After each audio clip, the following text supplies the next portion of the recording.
ಅರೆ ಕಡಿಮೆ ಹಾಕು ಆದ್ರೆ ಅಸಲಿ ಹಾಕು. MDH ಕಾಶ್ಮೀರಿ ಕೆಂಪು ಮೆಣಸಿನ ಪೌಡರ್. Very important news. ಈಗ ಏನು ಅಂದ್ರೆ ಕೆಲವೊಂದು ಕೇಸ್ಗಳನ್ನ ಸರ್ಕಾರ ವಾಪಸ್ ಪಡೆದು ಬಿಡುತ್ತೆ. ಕೋರ್ಟ್ ತಪರಾಕಿ ಹೊಡೆದಿದೆ. 43 ಕ್ರಿಮಿನಲ್ ಕೇಸ್ಗಳು 2024 ಅಕ್ಟೋಬರ್ 15 ಆದೇಶ, ಸರ್ಕಾರದ ಆದೇಶ ಏನಿತ್ತು ಅದನ್ನು ರದ್ದುಪಡಿಸಿದೆ. ನ್ಯಾಯಮೂರ್ತಿ ಅರವಿಂದ್, ನ್ಯಾಯಮೂರ್ತಿ ಅಜಾರಿಯಾ ಪೀಠ.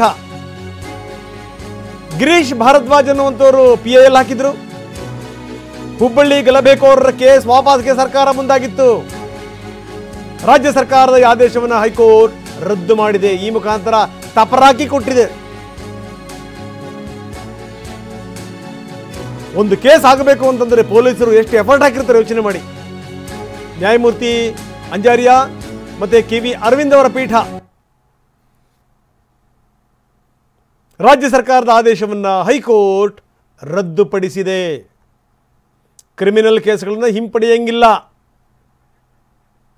ಬನ್ನಿ ನಮ್ಮ ಪ್ರತಿನಿಧಿ, ಹಿರಿಯ ಪ್ರತಿನಿಧಿ ರಮೇಶ್ ನಮ್ಮದೀಗ ಈಗ ನೇರ ಸಂಪರ್ಕದಲ್ಲಿದ್ದಾರೆ. ರಮೇಶ್, ವೆರಿ ಇಂಪಾರ್ಟೆಂಟ್ ಇದು. ಯಾಕಂದರೆ ಈ ರೀತಿ ಈ ಪೊಲೀಸರು ಸಾಕಷ್ಟು ತಮ್ಮ ಜೀವ ಪಣಕ್ಕಿಟ್ಟು ಇಂಥವ್ರ ವಿರುದ್ಧ ಹೋರಾಟ ಮಾಡಿರ್ತಾರೆ. ಜೊತೆಗೇನು ಅಂತಂದರೆ ಈ ಕೇಸಲ್ಲಿ ಎಲ್ಲವನ್ನೂ ಕೂಡ ನಮೂದಿಸಿರ್ತಾರೆ. ಸರ್ಕಾರ ಬಂದಿರುವಂಥ ಸರ್ಕಾರ ಯಾವ್ಯಾವ ಕಾರಣದಿಂದ, ಯಾವ್ಯಾವ ಉದ್ದೇಶ ದುರುದ್ದೇಶದಿಂದ ಬಂದಿರುವಂಥ ವ್ಯವಸ್ಥೆಗಳು ಇದ್ರ ಕ್ಯಾನ್ಸಲ್ ಮಾಡ್ತಾ ಹೋಗ್ಬಿಟ್ರೆ ಸಮಾಜಕ್ಕೆ ಏನು ಸಂದೇಶ ರವಾನೆ ಆಗುತ್ತೆ? ಈ ಮುಖಾಂತರ ಏನು ಅಂದರೆ ಸರ್ಕಾರಕ್ಕೊಂದು ಸರಿಯಾದ ರೀತಿಯ ಸಂದೇಶ. ಒಂದೇ ಮಾತಲ್ಲಿ ಹೇಳಬೇಕು ಅಂತಂದ್ರೆ ದೊಡ್ಡ ತಪರಾಕಿ. ಏನಂತೀರಿ? ಖಂಡಿತ ರಂಗನಾಥ್, ಯಾಕೆಂತಂದ್ರೆ ಹುಬ್ಳಿನಲ್ಲಿ ಪೊಲೀಸ್ ಠಾಣೆ ಮೇಲೆ ಮುತ್ತಿಗೆ ಹಾಕಿ ಪೊಲೀಸರ ಮೇಲೆ ಕೂಡ ಅಸಾಲ್ಟ್ ಮಾಡುವಂತ ಕೇಸ್ಗಳು ಇತ್ತು.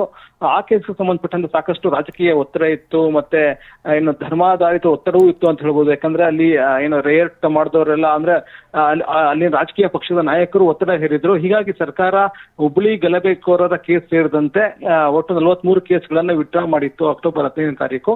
ಆ ಆದೇಶವನ್ನು ಪ್ರಶ್ನಿಸಿ ಗಿರೀಶ್ ಭಾರದ್ವಾಜ್ ಅವರು ಹೈಕೋರ್ಟ್ಗೆ ಅರ್ಜಿಯನ್ನ ಸಲ್ಲಿಸಿದ್ರು. ಮತ್ತೆ ಪ್ರೊಸೀಜರ್ ಫಾಲೋ ಮಾಡಿಲ್ಲ ಅಂತ ಹೇಳಿ. ಯಾಕಂದ್ರೆ ಸರ್ಕಾರಕ್ಕೆ ಯಾವುದೇ ಕೇಸನ್ನು ವಿಡ್ರಾ ಮಾಡುವಂತ ಅಧಿಕಾರ ಇರೋದಿಲ್ಲ. ಯಾಕಂದ್ರೆ ಅದನ್ನ ಸಂಬಂಧಪಟ್ಟಂತ ಪ್ರಾಸಿಕ್ಯೂಟರ್ ಅದ್ರ ಬಗ್ಗೆ ತೀರ್ಮಾನವನ್ನು ಕೈಗೊಳ್ಳಬೇಕು. ಇದು ವಿಚಾರಣೆಗೆ ಅರ್ಹ ಕೇಸ್ ಅಲ್ವೇ ಅನ್ನೋದ್ರ ಬಗ್ಗೆ ಸರ್ಕಾರಕ್ಕೆ ಅಧಿಕಾರ ಇರೋದಿಲ್ಲ ಅಂತ ಹೇಳಿ ವಾದ ಮಂಡನೆಯನ್ನ ಮಾಡಿದ್ರು. ಹೀಗಾಗಿ ಕೋರ್ಟ್ ಈಗ ವಿಚಾರಣೆಯನ್ನ ನಡೆಸಿ ಈಗ ಸರ್ಕಾರದ ಒಂದು ಆದೇಶವನ್ನೇ ರದ್ದುಪಡಿಸಿದೆ. ಸರ್ಕಾರದ ಆದೇಶ ಯಾವುದೇ ಕಾರಣಕ್ಕೂ ಊರ್ಜಿತ ಅಲ್ಲ ಅಂತ ಹೇಳಿ ಮುಖ್ಯ ನ್ಯಾಯಮೂರ್ತಿಗಳ ವಿಭಾಗೀಯ ಪೀಠ ತಿಳಿಸಿದೆ. ಹೀಗಾಗಿ 43 ಕೇಸ್ ವಾಪಸ್ ತಗೊಳ್ಳುವಂತ ಸರ್ಕಾರದ ಕ್ರಮ ಹಿನ್ನಡೆ ಆಗಿದೆ ಮತ್ತು ಸರ್ಕಾರಕ್ಕೂ ಕೂಡ ತೀವ್ರ ಮುಖಭಂಗ ಆಗಿದೆ ಅಂತ ಹೇಳಿ ಹೇಳ್ಬೋದು.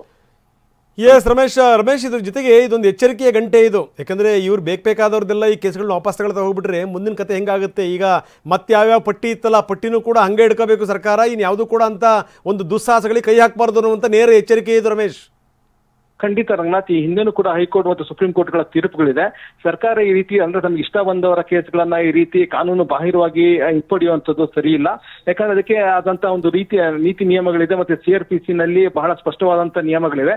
ಅದನ್ನ ಉಲ್ಲಂಘಿಸಿ ಸರ್ಕಾರ ಈ ರೀತಿ ಪ್ರಾಸಿಕ್ಯೂಷನ್ ಇಂದ ಹಿಂಪಡೆಯೋದು ಅದು ಏನು ಕಾನೂನು ಬಾಹಿರ, ಜೊತೆಗೆ ಸಾರ್ವಜನಿಕ ಹಿತಾಸಕ್ತಿಗೆ ವಿರುದ್ಧವಾಗಿದೆ ಅಂತ ಹೇಳಿ ಹಿಂದೆನೂ ಕೂಡ ಸುಪ್ರೀಂ ಕೋರ್ಟ್ ಹೇಳಿದೆ. ಹೀಗಾಗಿ ಇನ್ನು ಮುಂದೆನೂ ಕೂಡ ಸರ್ಕಾರ ಆ ರೀತಿ ಯಾವುದೇ ರೀತಿ ಕ್ರಮವನ್ನು ಕೈಗೊಳ್ಳೋ ಆಗಿಲ್ಲ. ಯಾವುದೇ ರೀತಿ ಗಲಭೆ ಕೇಸ್ಗಳಾಗ್ಲಿ ಅಥವಾ ಇತ್ಯಾದಿ ಕೇಸ್ಗಳಾಗ್ಲಿ ಅದನ್ನ ಹಿಂಪಡೆಯೋದಕ್ಕೆ ಸಾಧ್ಯ ಆಗೋದಿಲ್ಲ.